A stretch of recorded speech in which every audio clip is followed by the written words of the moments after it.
अक्सर पेशेंट्स मुझे ये कॉमन सवाल पूछते हैं, डॉक्टर कोई चोट नहीं लगी, कोई गिरना नहीं हुआ, फिर भी शोल्डर ठीक से चल नहीं रहा है। जब मैं उनसे डिटेल में पूछता हूँ कि प्रॉब्लम कब नोटिस हुई, तो ज्यादातर जवाब ऑलमोस्ट एक जैसे होते हैं। शर्ट पहनते वक्त हाथ ऊपर ले जाने में थोड़ी सी दिक्कत महसूस होना, सीट बेल्ट लगाते वक्त शोल्डर का ठीक से मूव नहीं होना, कंघी करते वक्त हाथ का ऊपर तक पूरी तरह नहीं जाना। उस वक्त किसी ने इसे सीरियसली नहीं लिया क्योंकि पेन बहुत ज्यादा नहीं था या पेन सिर्फ एंड मूवमेंट्स में था। कुछ दिन या कुछ हफ्तों बाद ये छोटी छोटी प्रॉब्लम्स रिपीट होने लगती हैं। पेशेंट रियलाइज करते हैं कि हाथ धीरे धीरे कम उठ रहा है, मूवमेंट और रिस्ट्रिक्ट हो रही है। कुछ लोगों को लगता है कि शोल्डर वीक हो गया है, कुछ लोग बोलते हैं कि पेन मैनेजेबल है लेकिन मूवमेंट रुक सी गई है, और काफी पेशेंट्स ये भी बताते हैं कि रात को पेन ज्यादा हो जाता है, नींद खराब होती है और करवट बदलने में भी डिस्कम्फर्ट फील होने लगता है। तब जाकर पेशेंट्स को लगता है कि ये एक सिर्फ मसल्स या पोस्चर की प्रॉब्लम नहीं है। ये एक कॉमन पैटर्न है जो मैं क्लिनिक में रोज देखता हूँ। कोई क्लियर इंजरी की हिस्ट्री नहीं होती, कोई एक दिन का एक्सीडेंट नहीं होता,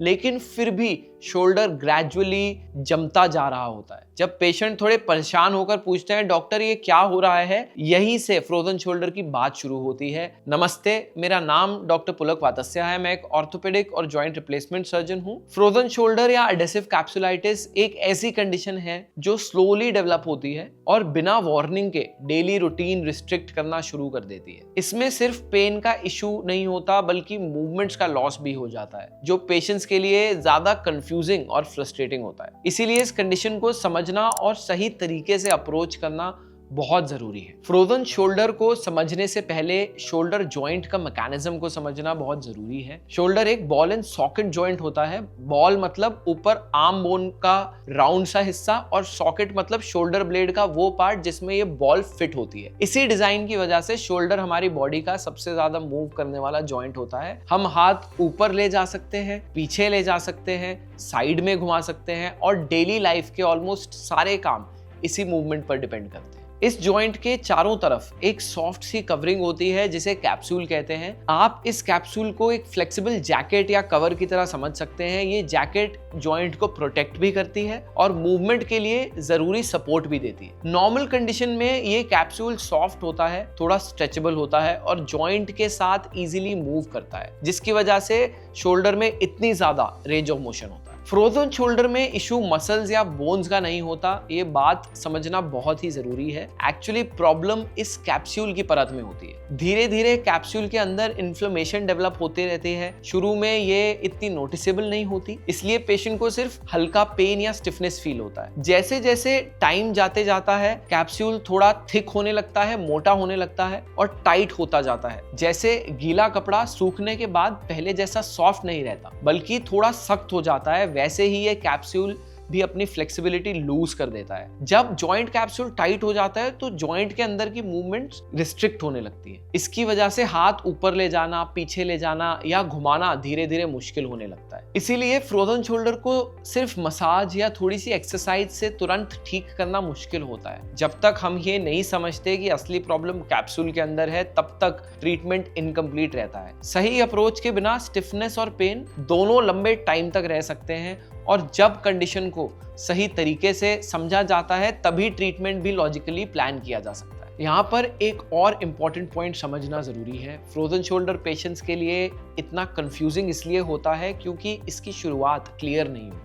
कोई मेजर इंजरी नहीं होती या एक्सीडेंट याद नहीं होता। पेन भी ज्यादा होता है, कभी कम होता है, कभी मूवमेंट रिस्ट्रिक्ट होती है, कभी नहीं होती। इसलिए ये प्रॉब्लम पेशेंट्स को बहुत कंफ्यूज करती है। इसी कंफ्यूजन की वजह से कुछ पेशेंट्स कंडीशंस को इग्नोर कर देते हैं और सोचते हैं कि थोड़े दिन में अपने आप ठीक हो जाएगा। कुछ लोग बिना डायग्नोसिस के इंटरनेट से एक्सरसाइजेस देखकर शुरू कर देते हैं, जो कई बार सिचुएशन को और वर्सन कर देती है। फ्रोजन शोल्डर में पेन और स्टिफनेस दोनों साथ साथ चलते हैं, लेकिन हर पेशेंट में दोनों का प्रोपोर्शन अलग होता है। कुछ पेशेंट्स कहते हैं पेन कम है पर हाथ मूव नहीं होता, कुछ बोलते हैं मूवमेंट थोड़ी सी थी पर पेन रात में अनबेरेबल हो जाता है। ये वेरिएशन फ्रोजन शोल्डर का एक वेल नोन फीचर है और इसीलिए डायग्नोसिस और ट्रीटमेंट हमेशा पेशेंट स्पेसिफिक और पर्सनलाइज्ड होता है। फ्रोजन शोल्डर ज्यादातर 40 से 60 साल के बीच के लोगों में देखी जाती है और लेडीज में थोड़ी ज्यादा कॉमन होती है। डायबिटीज एक ऐसी कंडीशन है जो इसका एक स्ट्रॉन्ग रिस्क फैक्टर है, क्योंकि डायबिटीज में सूजन बढ़ जाती है। साइंटिफिक स्टडीज क्लियरली दिखाती हैं कि डायबिटिक पेशेंट्स में फ्रोजन शोल्डर का रिस्क ज्यादा होता है और उनमें स्टिफनेस ज्यादा सिवियर हो सकती है। थायराइड प्रॉब्लम्स, हाई कोलेस्ट्रॉल और हार्मोनल इम्बैलेंसेस जैसी कंडीशंस भी फ्रोजन शोल्डर के रिस्क को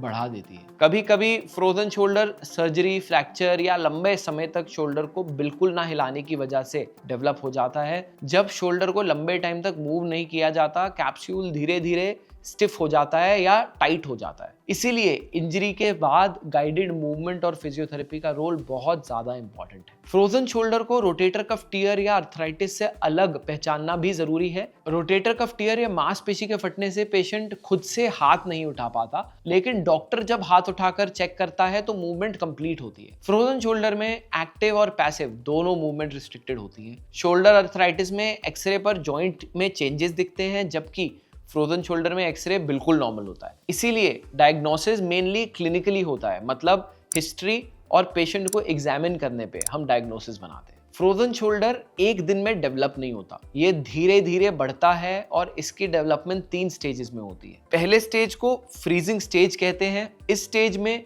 पेन ज्यादा होता है, खासकर नाइट पेन, और हाथ उठाने या मूवमेंट्स में दिक्कत महसूस होने लगती है, मेनली एंड मूवमेंट्स में। धीरे धीरे हाथ उठाने की रेंज कम होने लगती है। ये स्टेज अराउंड 3 से 6 महीने तक लास्ट कर सकता है। दूसरी स्टेज है फ्रोजन स्टेज। इस फेज में पेन थोड़ा कम हो जाता है, लेकिन शोल्डर की स्टिफनेस क्लियरली फील होने लगती है और एवरीडे एक्टिविटीज में दिखने लगती है। सिंपल काम जैसे कपड़े पहनना, बाल बनाना या बैक पॉकेट तक हाथ ले जाना भी मुश्किल लगने लगता है। ये स्टेज 6 से 9 महीने तक लास्ट कर सकती है। तीसरी स्टेज है थॉइंग स्टेज। इस स्टेज में पेन बहुत कम हो जाता है और धीरे धीरे हाथ की मूवमेंट भी वापस आने लगती है। ये स्टेज 6 से 9 महीने तक लास्ट कर सकता है। मूवमेंट का पैटर्न भी एक स्पेसिफिक ऑर्डर में अफेक्ट होता है। पहले एक्सटर्नल रोटेशन यानी कि हाथ को बाहर की तरफ मोड़ना रिस्ट्रिक्ट होता है, फिर अबडक्शन यानी कि हाथ को साइड में उठाना रिस्ट्रिक्ट होता है, और लास्ट में इंटरनल रोटेशन यानी हाथ को पीठ के पीछे ले जाना रिस्ट्रिक्ट होता है। इस वजह से डेली एक्टिविटीज भी इसी ऑर्डर में रिस्ट्रिक्ट होती है। फ्रोजन शोल्डर का डायग्नोसिस ज्यादातर पेशेंट की हिस्ट्री और एग्जामिनेशन जो डॉक्टर करता है उस पे बेस्ड होती है। एक्सरे इसलिए कराया जाता है ताकि अर्थराइटिस या फ्रैक्चर जैसी प्रॉब्लम्स रूल आउट हो जाएं। एमआरआई सिर्फ तब यूज होता है जब डॉक्टर को डाउट हो या कुछ और प्रॉब्लम सस्पेक्ट हो रही हो, लेकिन एमआरआई के रिजल्ट और पेशेंट्स के सिम्टम्स हमेशा एग्जैक्ट मैच नहीं करते, ये जानना बहुत जरूरी है। फ्रोजन शोल्डर का ट्रीटमेंट एक स्टेप बाय स्टेप जर्नी है। सबसे पहले पेन कंट्रोल जरूरी है। जब पेन ज्यादा हो तो अग्रेसिव एक्सरसाइज नहीं करनी चाहिए, इससे कैप्सूल इरिटेट होता है और कई बार स्टिफनेस बढ़ जाती है। इस स्टेज में जेंटल मूवमेंट्स, पेन रिलीफ की मेडिकेशंस और कभी-कभी डॉक्टर की एडवाइस पे स्टेरॉइड का इंजेक्शन सबसे हेल्पफुल तरीके हैं। जैसे जैसे पेन कम होता है, फिजियोथेरेपी का रोल इंपॉर्टेंट हो जाता है। स्ट्रेचिंग का एम कैप्सूल को धीरे धीरे लूजन करना होता है बिना एक्स्ट्रा पेन क्रिएट किए। सर्जरी सिर्फ रेयर केसेस में कंसिडर होती है जब लॉन्ग टर्म कंजर्वेटिव ट्रीटमेंट के बाद भी इंप्रूवमेंट ना हो, मोस्टली 24 to 36 मंथ्स के बाद। फ्रोजन शोल्डर का रिकवरी धीरे धीरे होता है, इसलिए इंस्टेंट रिजल्ट्स एक्सपेक्ट करना थोड़ा फ्रस्ट्रेटिंग हो सकता है। ज्यादातर लोग धीरे धीरे अपना हाथ वापस उठा पाते हैं और डेली एक्टिविटीज जैसे कपड़े पहनना, बाल बनाना या ऊपर शेल्फ से कुछ लेना कंफर्टेबली कर पाते हैं। थोड़ी बहुत स्टिफनेस कभी कभी रह जाती है, लेकिन ओवर टाइम अगर ये लोग एक्सरसाइज करते रहें तो शोल्डर पेन फ्री और फंक्शनल बन सकता है। सिर्फ एक्सरसाइज करना काफी नहीं होता। अगर आप डायबिटिक हैं या आपको हाइपोथायरॉयडिज्म है तो उसको कंट्रोल करना बहुत ही ज्यादा जरूरी है।